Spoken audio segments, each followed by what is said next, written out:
Chapitre 2. Jining, la rieuse.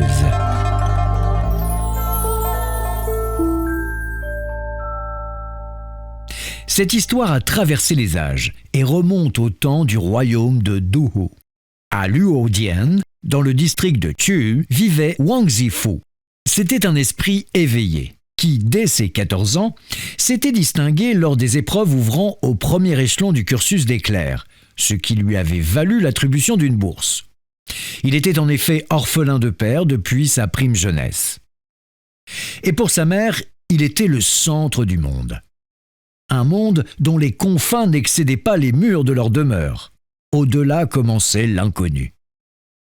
On avait pour lui échangé les engagements de fiançailles avec la famille Xiao, mais la jeune fille était morte avant la cérémonie de mariage. Aussi était-on en quête d'un parti.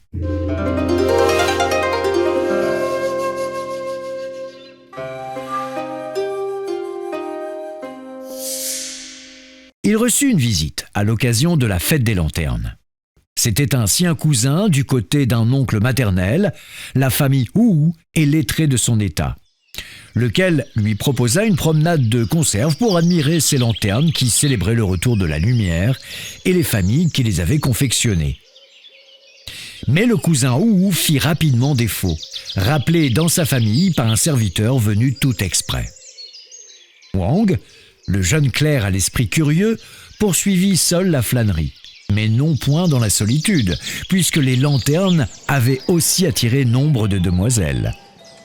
Il en était une en particulier, à qui une jeune fille de compagnie tenait la main et qui roulait entre ses doigts un rameau de prunier en fleurs. En elle, s'étaient assemblées toutes les grâces et son sourire était un éblouissement. Au mépris de toute convenance, le jeune clerc dardait sur elle ses regards. Elles le dépassèrent, et la jeune fille dit alors à sa suivante « Il y a du coquin dans la lueur des yeux de ce garçon. » Elle abandonna le rameau fleuri et s'éloigna en lançant des plaisanteries. Wang se saisit du rameau, fort déconcerté. Il était tourné-boulé. Un chaos avait supplanté tous les savants ordonnancements. De tout cela, il s'en retourna tout mari. Dès que rentré, il dissimula le rameau sous son oreiller et y posa la tête pour tenter de trouver l'apaisement du sommeil. Mais il se mura dans le mutisme et le jeune, aux grandes dames de sa mère. Elle s'en remit à un exorciste, dont les incantations eurent pour effet très certain de n'améliorer en rien l'état du jeune homme. Il dépérissait à vue d'œil. Un médecin consulté, considérant que le corps recelait un mal interne, indiqua qu'il convenait de l'en expurger et administra incontinent un diaphorétique pour expulser le mal par une abondante transpiration. Mais le jeune Wang s'enfonçait dans sa léthargie. Sa mère, tout en l'enveloppant de caresses, cherchait à en connaître la cause, en pure perte. Une visite du cousin Wu s'avéra opportune. Elle lui suggéra de sonder discrètement son fils. Wang se répandit en pleurs dès qu'il vit près de lui son parent. Wu s'assit au bord du lit pour le consoler et, peu à peu, soutira quelques mots. Wang finit par s'ouvrir à lui de ce qui faisait son tourment en lui demandant conseil. « Voilà des propos bien dignes d'un faucon niais !» s'exclama Wu le lettré. « Dites-moi donc quel obstacle infranchissable pourrait vous empêcher d'approcher l'objet de vos vœux. Je vais pour vous m'en mettre en quête. Si elle se promène au pied de la montagne, il est peu probable qu'elle appartienne à une grande famille. Il ne devrait pas être trop malaisé de répondre à vos attentes, pour peu que la belle ne soit pas encore engagée. Dans le cas contraire, des espèces sonnantes et trébuchantes pourraient infléchir ce cours opposé à vos espoirs. Avant toute chose, guérissez, et nous réussirons. » À ces mots, le visage du malade s'illumina. Lorsqu'il sortit, Wu fit savoir à la mère du jeune clerc qu'il allait s'enquérir du lieu de résidence de la jeune fille. En dépit de la ferme assurance affichée, ses recherches restèrent infructueuses. Cela rongeait la mère, lui tournait les sangs, d'autant qu'elle ne voyait pas comment répondre à cette situation. En revanche, après la visite du cousin Wu, le visage de son fils s'était détendu et il avait recommencé à honorer les plats servis. Après un certain temps, Wu réapparut. Le jeune Wang l'interrogea fiévreusement. Le souci d'assurer le rétablissement d'un jeune clerc et la crainte que l'aveu de l'inanité de ses efforts puisse le déconsidérer se payèrent d'un franc mensonge. « Je l'ai trouvé. Je sais de qui il s'agit. Comment cela ne m'était-il pas venu à l'esprit? En fait, il s'agit d'une de nos jeunes cousines, la fille d'une de vos tantes, d'une sœur de votre mère donc, et elle n'est pas mariée. Alors certes, une union entre proches parents n'est pas sans présenter certains inconvénients, mais si vous vous déclarez sans détour, on peut penser que votre demande sera considérée d'une oreille attentive, sinon bienveillante. »« Où habite-t-elle » demanda Wang, transporté de bonheur. « Dans la montagne, à une trentaine de lits d'ici, dans la direction du sud-ouest, » répondit Wu en s'enfonçant dans le mensonge. Sa retraite fut précipitée et sans gloire, non sans qu'il y eût à subir d'expresses recommandations de la part du jeune homme. Celui-ci retrouva, tous ensemble, et de l'attrait à la vie et de l'appétit. Il avait fini de s'étioler, ce qui n'était pas le cas des fleurs, cachées sous l'oreiller, pourtant toujours bien accrochées à leurs rameaux. Ses doigts en suivaient le contour sans y toucher et dessinaient dans l'air la silhouette de l'être aimé.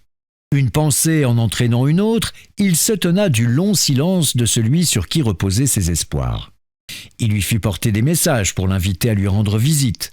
Les prétextes invoqués trahirent le peu d'empressement de l'intéressé à satisfaire l'attente de son jeune parent. L'exaspération que celui-ci ressentit confina vite au désespoir. Soucieuse de trouver un dérivatif, sa mère chercha en hâte à entamer des pourparlers en vue d'un mariage. Cependant, dès que le sujet était abordé, Wang s'y refusait. De la seule venue de Wu semblait dépendre son salut, mais le cousin lettré avait d'évidence opté pour l'esquive. Ce qui ne manqua pas d'engendrer amertume et ressentiment. Abandonné et livré à ses pensées, le jeune clerc en vint à considérer qu'une distance de 30 lits n'était pas insurmontable. Et puis, pourquoi faudrait-il toujours s'en remettre à autrui? Mu par un accès d'emportement, il se lança dans sa quête sans en faire part à quiconque, avec, pour seul viatique, le rameau de prunier glissé dans le pli d'une manche. Il chemina en terre vaine et vague, sans rencontrer âme qui vive. Seuls les monts qui s'élevaient à mesure qu'il en rapprochait lui permirent de ne pas perdre le sud. D'une trentaine de lits parcourus d'une traite, il gravit des lacis de sentes qui menaient à une profusion de vaux et monts dont les crêtes atteignaient à l'harmonieux éther, royaume des oiseaux, arpenteur de l'azur. Tout impénétrable qui parussent les enlacements de plantes sauvages, il s'y enfonçait en croyant ressentir des caresses. Au creux d'un petit val, il lui parut apercevoir quelques bâtisses, nichées dans un jaillissement de hampes et de ramures fleuries. C'était un propre hameau de quelques chaumières.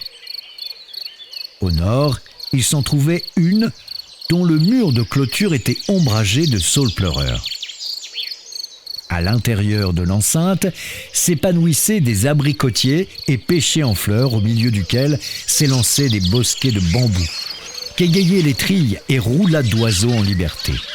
Wang fut attiré par la beauté du lieu. Mais comment accéder à un jardin privé sans se faire annoncer? Tout à chacun le sait. Une meule de pierre près de l'entrée est symbole de longévité et de patience. Et justement, il y en avait une, là. Il s'y assit pour se reposer. Venu de la demeure, un long appel soudain troubla sa quiétude. « Xiaolong !» La voix, à n'en pas douter celle d'une jeune fille, était caressante et mélodieuse. Il attendait qu'elle se fît encore entendre quand passa, d'est en ouest, une jeune fille qui s'apprêtait à parer sa chevelure de fleurs d'abricotier. À la vue du jeune clerc, elle suspendit son geste, pouffa de rire et rentra en faisant rouler les fleurs entre ses doigts. Wang avait eu le temps de voir son visage, et il ne faisait pas de doute que c'était l'apparition qui l'avait bouleversé à la fête des lanternes. Sa joie alla jusqu'au transport, lui restait à trouver le moyen de s'introduire. Devrait-il l'appeler cousine? Il n'avait jamais été présenté.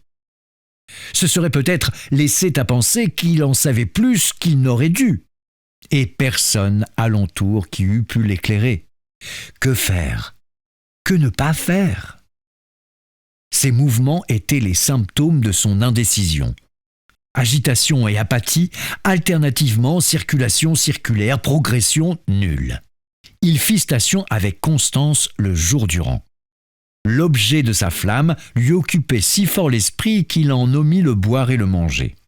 Il lui arriva d'entreapercevoir de temps à autre une moitié du visage de la jeune fille qui l'épiait, fort étonné qu'il ne s'en alla pas, et puis une vieille femme qui s'aidait d'une canne sortit à l'improviste. Elle jaugea le jouvenceau avant de lui demander « D'où venez-vous donc, jeune monsieur? On m'apprend que vous faites ici le pied de grue depuis presque le lever du jour, et que nous voilà au crépuscule. Qu'est-ce donc qui vous amène? N'avez-vous pas faim ?» Le jeune clerc bondit sur ses pieds, tout aussitôt s'inclina main jointe pour saluer respectueusement, et répondit « Je souhaite rendre visite à une parente. » L'aïeul n'entendait plus très bien. Il fallut donc se répéter d'une voix plus assurée. « Et comment se nomme votre distinguée parente ?» demanda-t-elle. Le jeune clerc resta quoi. « Vous m'en direz tant, » repartit la vieille dame avec un sourire entendu. « Comment comptez-vous retrouver une parente dont vous ne connaissez pas même le nom? À vous voir, on dirait bien que vous êtes de ces beaux jeunes gens que la fréquentation abusive des livres a rendus béabonnés. Pour l'heure, il faut plutôt penser à vous remplir le ventre. Suivez-moi séant. Demain matin, vous rentrerez vous enquérir du nom de votre parente. Il sera toujours temps de revenir lui faire votre visite. » Wang ne se fit pas prier 2 fois. Il était vrai qu'il tombait d'inanition. Mais plus que tout, il espérait pouvoir approcher la demoiselle de ses pensées. Il entra donc à la suite de son hôtesse. Ils empruntèrent une allée pavée de dalles blanches et bordée de fleurs écarlates, dont les pétales constellaient les marches du perron de la maison. De cette terrasse, on découvrait qu'une autre allée donnait, au couchant, sur une charmille où des tonnelles supportaient les tiges volubiles, des chèvrefeuilles et glycines, les sarments de jasmin. Une fois à l'intérieur, il vit des murs si bien chaulés qu'on les eût dit polis comme des miroirs d'argent. Par la fenêtre se hasardaient quelques pompons d'un pommier en fleurs. Des coussins agrémentaient un sofa. Tout respirait la propreté. À peine assis, Wang sentit que quelqu'un à l'extérieur l'épiait. « Xiaolong !» ordonna la vieille. « Prépare au plus vite un brouet de millet. » Au dehors, la servante répondit qu'elle y courait. Wang trouva opportun, à ce moment, de se présenter et de dérouler la généalogie du clan familial. L'aïeul l'interrompit. « Mais est-ce donc que votre grand-père maternel ne serait pas un Wu ?»« En effet. »« Mais alors, vous êtes mon neveu et votre mère est ma jeune sœur. Notre branche a connu des revers de fortune et l'absence d'un fils nous a privés d'un précieux appui. On n'aime pas trop dans ces situations donner de ces nouvelles et les liens de parenté se distendent.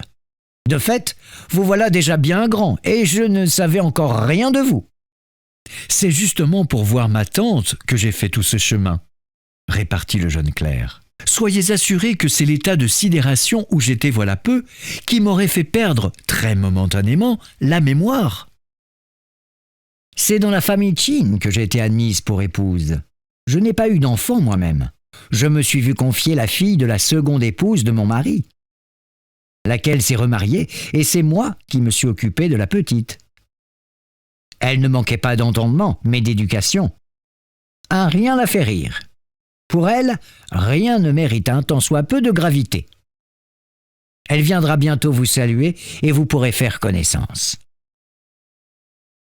Peu après, la servante apporta une poularde dodue à souhait.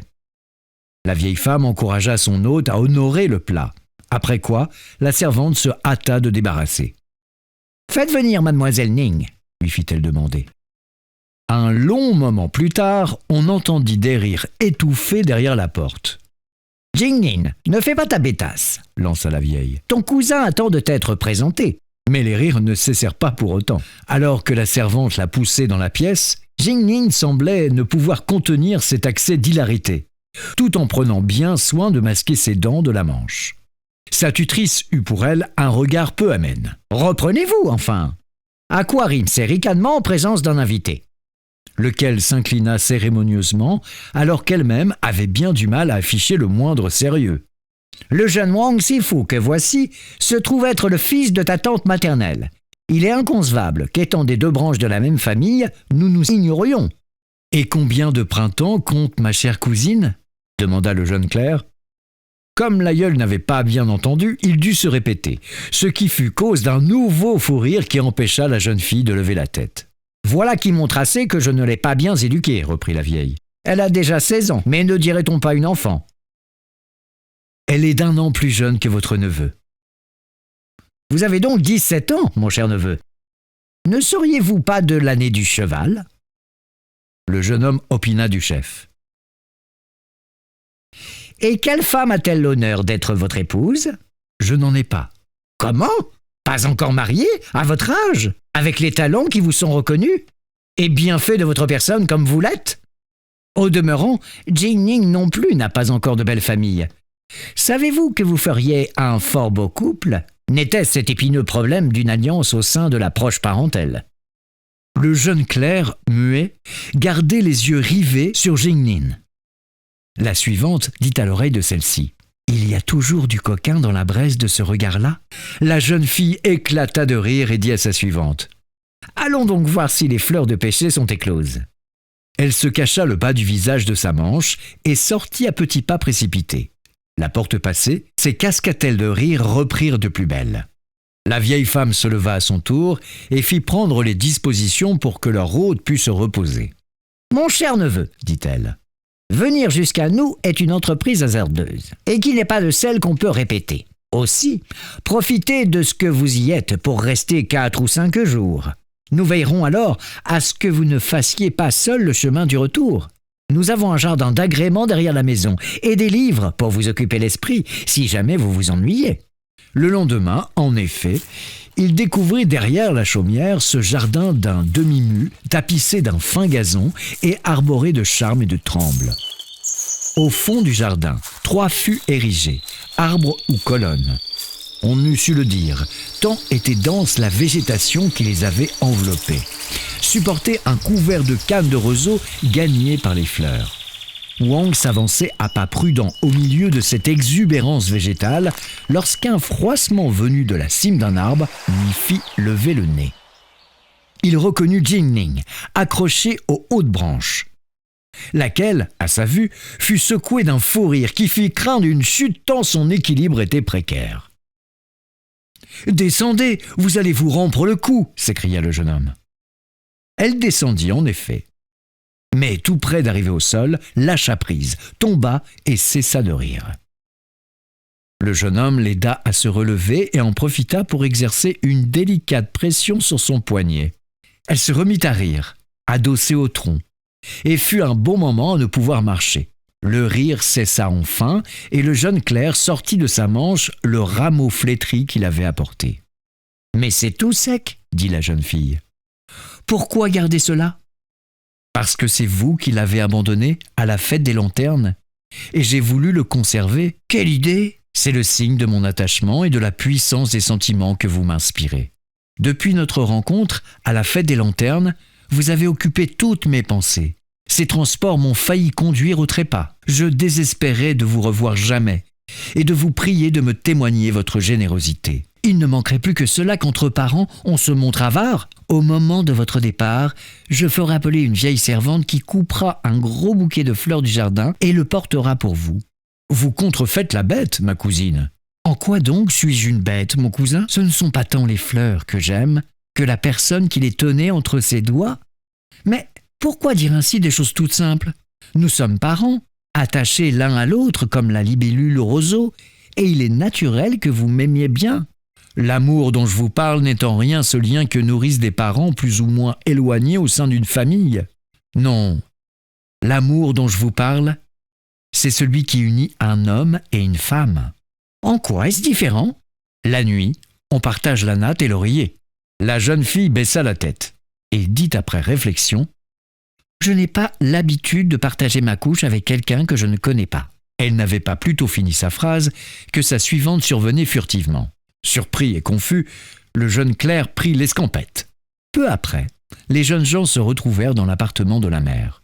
« Où donc étiez-vous » s'enquit-elle. Jing-Ning dit avoir conversé avec son cousin. « Le repas est prêt depuis longtemps. Qu'avez-vous de si important à vous dire ? Pourquoi ce bavardage interminable ?»« Le grand cousin souhaiterait que je couche avec lui. » Le jeune homme, affreusement gêné, la foudroya du regard. Elle sourit et se tut. Fort heureusement, la vieille dame n'avait pas bien entendu et demanda que l'on voulût bien répéter. Le jeune clerc se hâta de détourner la conversation. À voix basse, il fit des reproches à la jeune fille. « Ainsi, ce sont des choses qui ne doivent pas se dire que j'ai dites ?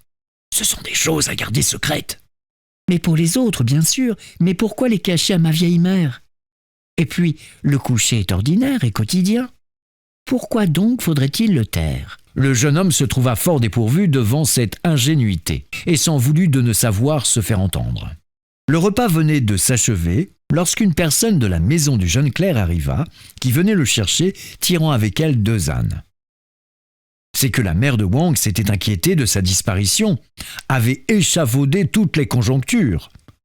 On l'avait cherché partout dans le village, mais il semblait s'être évanoui comme par enchantement. On est allé glaner des informations chez le cousin Wu. Lui était revenu en mémoire la fable qu'il avait servie au jeune homme. Il avait donc conseillé d'orienter les recherches vers les éventuels villages des monts du sud-ouest. Ce n'est qu'après en avoir traversé plusieurs que le serviteur, et le hasard faisant bien les choses, était passé devant la chaumière au moment où Wang en sortait. Celui-ci rentra informer la tante de son départ et lui demanda la permission d'emmener avec lui Jing-Ning. La vieille femme s'en trouva enchantée. « Cela fait beau temps que j'avais l'intention de rendre visite à ma chère cadette. Mais mon corps, désormais trop usé, ne me permettrait pas d'aller si loin. Il est heureux que vous soyez venu jusqu'à nous, cher neveu, et que vous puissiez de la sorte, en vous en retournant, emmener votre cousine faire la connaissance de sa tante. » Elle fit appeler Jing-Ning, qu'habitait le rire. « Mais qu'est-ce donc qui te fait rire ainsi ? Cela n'arrête plus. Tu serais parfaite si tu parvenais à faire se tarir ton rire. » Elle lui jeta un regard courroucé avant d'ajouter « Ton cousin souhaite t'emmener. Va donc te préparer. » Après avoir permis aux serviteurs de se restaurer, elle les raccompagna jusqu'au portail. « Ta tante est à la tête d'un domaine assez riche pour nourrir quelques bouches de plus. Une fois là-bas, ne te hâte pas de rentrer. Adonne-toi autant que faire se pourra à la lecture du livre des Odes, ainsi qu'à celui des rites. Tu y trouveras tous les préceptes utiles pour contenter de futurs beaux-parents. Je prierai de plus ta tante de te trouver un beau parti. » Après ces ultimes recommandations, les 2 jeunes gens s'en furent. Quand ils eurent atteint la passe qui ouvrait sur l'autre versant, ils se retournèrent, ils virent au loin la silhouette qui s'estompait de la vieille femme, appuyée au chambranle, le regard tourné vers le septentrion.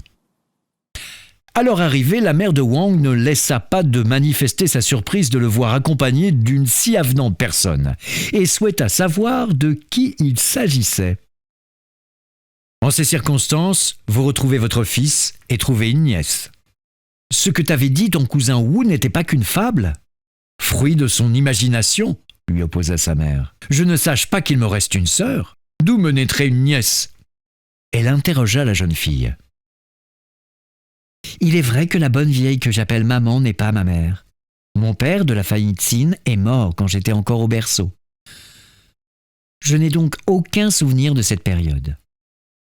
Maintenant que vous le dites, une de mes aînées a bien été en effet l'épouse d'un membre de la famille Tsin. Mais à ma connaissance, elle n'est plus de ce monde depuis des années. Il est troublant que vous en parliez comme si elle pouvait être là, parmi nous. » Elle s'enquit alors auprès de la jeune fille de traits physiques tels que la forme du visage ou tel signe particulier, grain de beauté ou verrue.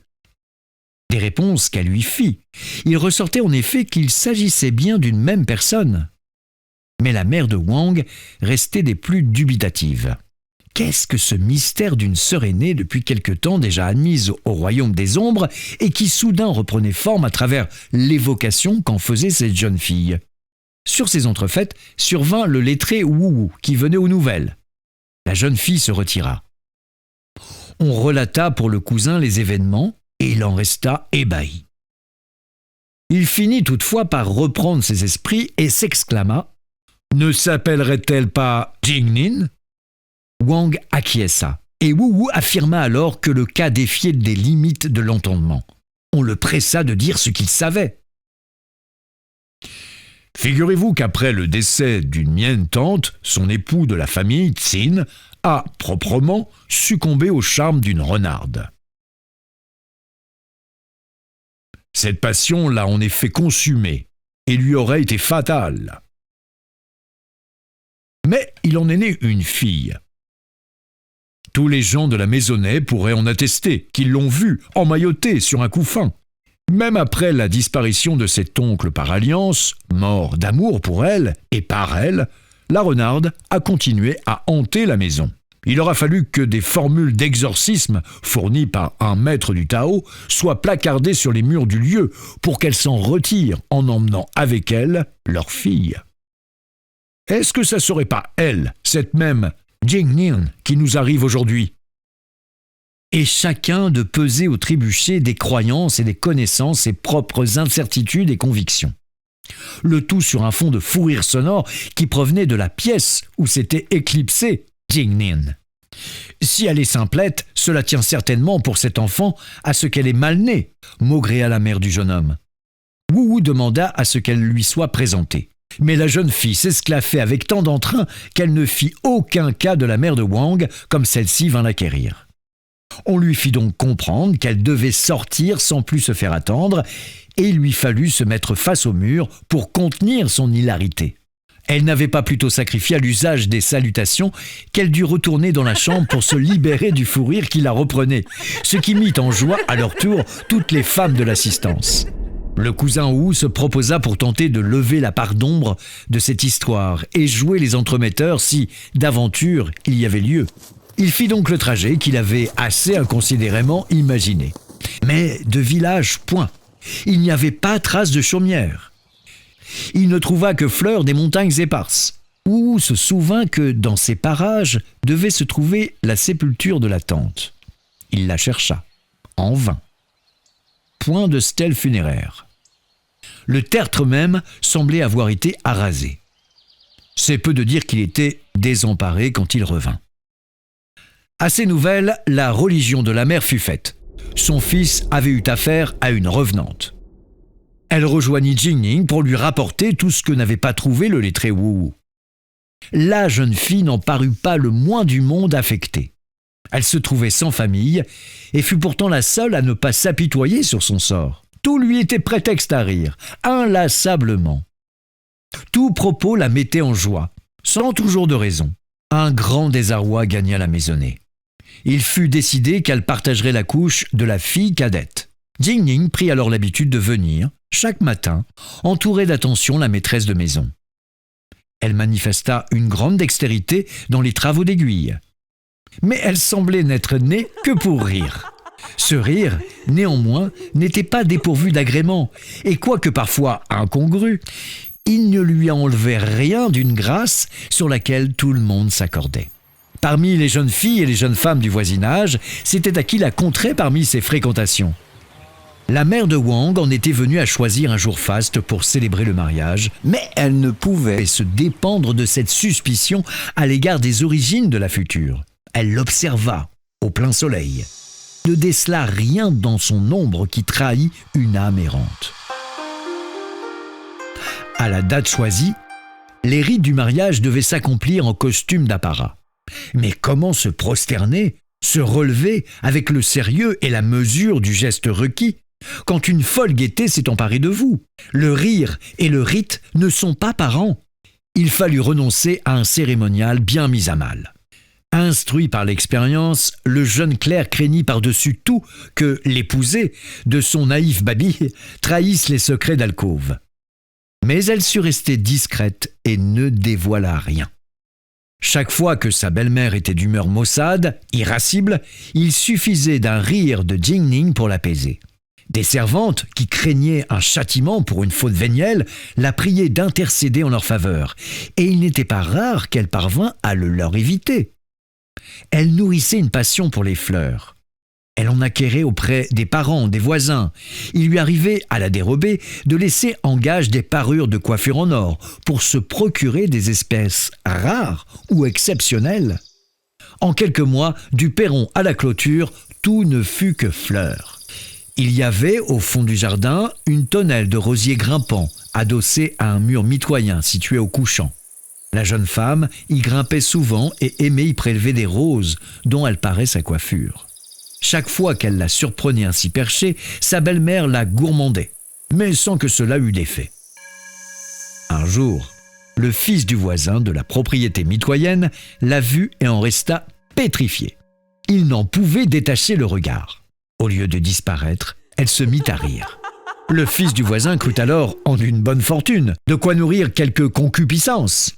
Elle amorça un mouvement de descente tout en indiquant le bas du mur, sans pour autant cesser de rire. Il ne se sentit plus de joie, certain qu'elle lui désignait de la sorte le lieu d'un rendez-vous. Il attendit la tombée du jour pour y revenir. Il vit une forme couchée là. Il réduisit à rien les préliminaires et pénétra le fruit de sa conquête. Mais alors qu'il besognait, il se sentit piqué au gland et une fulgurante et insupportable douleur lui monta au cœur. Il hurla et tomba à la renverse. Brutalement arraché à ses fantasmes, il s'aperçut qu'en fait de corps désirable, il s'était précipité sur un tronc d'arbre mort, au bois pourrissant, dont un trou humide et moussu avait été la vulve où il avait plongé sa verge. Son hurlement avait alerté son père qui accourut et posa des questions. Si le fils gémissait, il se montrait peu disert. C'est à sa femme, venue près de lui, qu'il avoua la vérité. La lueur d'une torche éclaira l'orifice et on y découvrit un scorpion gros comme un petit crabe. Le père fit ouvrir le tronc puis écraser l'animal. On dut porter le fils jusqu'à la maison, mais il ne passa pas la nuit. Le voisin intenta alors un procès contre le lettré Wang, lui faisant grief d'accointance avec une femme versée dans les arcanes de la sorcellerie. Il se trouve que le préposé aux affaires de justice à la sous-préfecture s'était fait une haute opinion des talents littéraires du jeune lettré. Il ne douta pas un instant que sa conduite fût irréprochable et retourna l'accusation contre le voisin déclaré coupable de calomnie, lequel aurait été soumis à la bastonnade si le jeune homme n'avait pas intercédé en demandant la clémence. Sa belle-mère m'origina Jingnin. Sotte que tu es, tu dois savoir qu'une excessive gaieté attire le malheur. Il est heureux que la rare perspicacité du préposé aux affaires de justice t'ait épargné d'être impliqué. Un juge plus féru de procédure aurait pu te faire amener pour interrogatoire public lors d'une séance au tribunal. Quelle honte, et pour toi, et pour nous, devant nos parents, devant nos voisins. La jeune fille s'assombrit, prit un air grave et jura de ne plus rire. Pour ce que rire est le propre de l'homme, comment défendre à quiconque de rire? Mais ça doit être à bon escient et dans la limite des convenances. Dès lors, la jeune femme s'abstint de rire, même à des propos qui auraient dû la mettre en joie. Son visage n'exprimait plus aucune émotion, pas même de tristesse. D'où la perplexité du jeune époux lorsqu'un soir, elle fondit en larmes. « Jadis, quand je t'ai suivi, dit-elle en sanglotant, nous nous connaissions depuis peu et j'avais peur de t'effrayer par ce que j'avais à te dire. Aujourd'hui, je sais que ta mère et toi me portez une affection sincère. Aussi, puis-je te dire la vérité sans que cela ait de suite fâcheuse? Je suis né d'une renarde. En me quittant, ma mère m'a confié à une revenante. C'est à ses bons soins pendant plus d'une décade que je dois d'être là. Je n'ai pas non plus de frère, et je n'ai que toi de soutien. Ma vieille mère adoptive repose au flanc de la montagne, abandonnée de tous.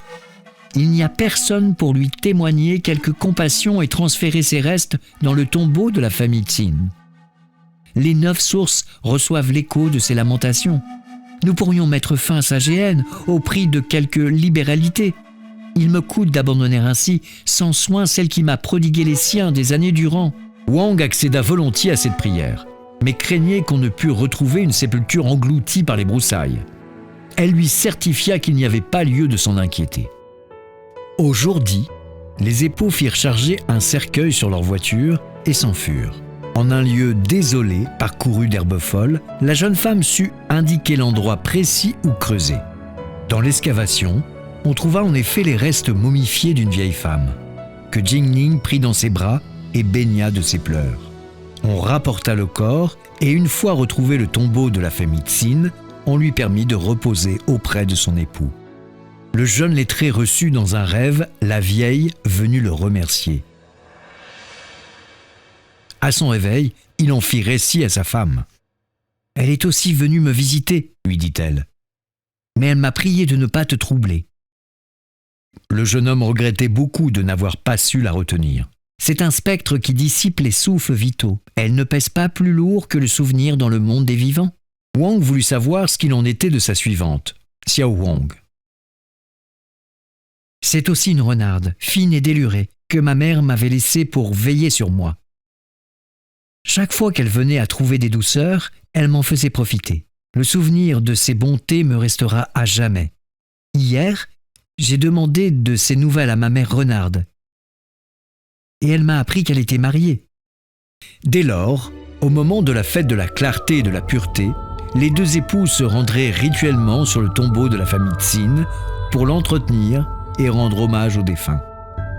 1 an après ces faits, leur naquit un fils. Il pouvait changer de bras sans s'en effrayer et charmer tout le monde avec ce rire qu'il devait à sa mère. Commentaire de celui qui a rapporté ce récit. Alors, que vous en semble de Jingyin ? Si l'on ne retient d'elle que son inaltérable gaieté, elle passera pour bien futile et dénuée de jugeote. Mais elle paraît au contraire bien futée, celle qui voit venir le fils du voisin et l'attire dans ce piège au pied du mur. Par ailleurs, son attachement pour sa mère adoptive, une revenante, nous révèle qu'un être perpétuellement enjoué est capable d'une authentique affliction. Aussi bien, son rire n'était-il peut-être qu'un masque, derrière lequel dissimuler ses sentiments profonds. J'ai entendu dire qu'une plante de montagne est appelée Xiaohui Ru. Quand on en hume les parfums capiteux et subtils, on se trouve comme possédé, et votre rire sans cesse rejaillit. Faites venir pareille plante dans une chambre et tous les sans soucis, ces plantes qui vous font oublier vos tracas, perdraient de leur charme éphémère, arbre à soie ou belle d'un jour. On dit des hommes qu'ils se sont rendus intelligibles le langage des fleurs et l'usage des simples. Ne pourrait-on dire de Jingyin que c'était une simple qui avait su interpréter le langage des hommes ? Mais ce serait peut-être manquer de ce naturel dont elle était l'image.